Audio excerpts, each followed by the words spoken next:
Hello friends, welcome back to our kitchen. ఈరోజు మా కిచెన్లో అయితే కాబూలీ చనా విత్ ఆలూ కర్రీ అయితే ప్రిపేర్ చేస్తున్నామండి లంచ్లోకి.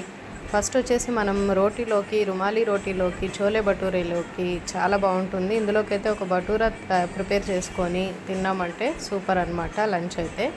ఫస్ట్గా మనం 3 అయితే ఆలుగడ్డలు తీసుకున్నాము, ఒక పావు కేజీ శనగలు తీసుకున్నాము. ఈ శనగల్ని ముందుగా నానబెట్టుకోండి. మీరు మార్నింగ్ చేయాలనుకుంటే నైట్ నానబెట్టేసేయండి, ఈవినింగ్ చేయాలనుకుంటే 11కి అలా నానబెట్టేసేయండి. అవైతే బాగా విజిల్స్ మనం ఒక 4 విజిల్స్ అయితే వచ్చేటట్టు చూసుకోవాలి.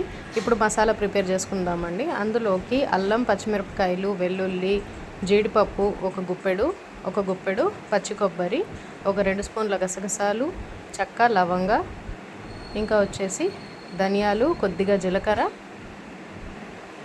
పెద్ద సైజు ఉల్లిపాయ కూడా కట్ చేసి వేసేసుకోండి.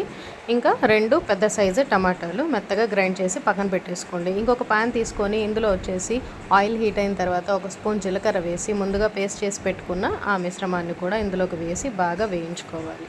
ఇదంతా వేగేలోగా మనకి విజిల్స్ అయితే వచ్చేసి ఉంటాయండి. ఆ కుక్కర్ చల్లారిన తర్వాత పొటాటో ముక్కల్ని మొత్తం స్కిన్ అంతా పీల్ చేసేసి ముక్కలు చేసి పక్కన పెట్టేసేయండి.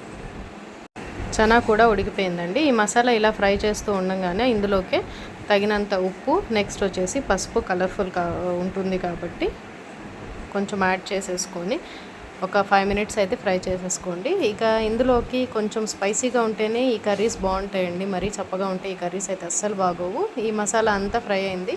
ఆలూనైతే ఇలా కట్ చేసి పక్కన పెట్టుకున్నాం కదా, ఇవి కూడా ఇందులోకి వేసేయండి. చనా కూడా ఉడికిపోయింది. ఈ చనా కూడా ఇందులోకి కలిపేసి కాసేపు సాటే ఫ్రై అయితే చేయండి.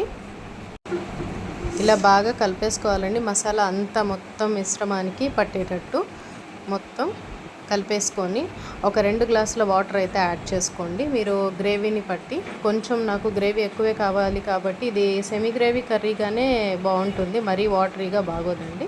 ఇక్కడ చూసారంటే నేను పెద్ద సైజు గ్లాస్తో ఒక గ్లాస్ వాటర్ అయితే పోసాను. ఇప్పుడు ఇది వచ్చేసి ఒక 15 మినిట్స్ మనం హై ఫ్లేమ్లోనే కుక్ చేస్తాము మూత పెట్టేసి.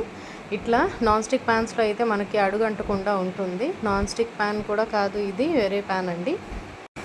చూసారు కదా, ఇట్లా బాగా ఉడికిపోవాలి. ఇట్లా దగ్గరగా అయిన తర్వాత కొద్దిగా ఒక స్పూన్ ధనియాల పౌడరు, ఒక స్పూన్ గరం మసాలా, కొద్దిగా వచ్చేసి కొత్తిమీర. లాస్ట్లో కొత్తిమీర ఫ్లేవర్ అయితే చాలా బాగుంటుందండి మనకి. ఇందులోకి వచ్చేసి రుమాలి రోటీ కానీ, బటర్ నాన్ కానీ, భటూరా కానీ, పుల్కా కానీ చాలా బాగుంటుంది. అంతేనండి, చాలా ఈజీగా కాబూలీ చనా విత్ ఆలూ కర్రీ ఎమ్మీగా ఉంటుంది. ఒక్కసారి అయితే ట్రై చేయండి. మా ఛానల్ ద్వారా చూసి ఒక్కసారి కామెంట్ చేయండి. మీకు నచ్చినట్లయితే ఈ వీడియోని లైక్ చేయండి, షేర్ చేయండి, కామెంట్ చేయండి.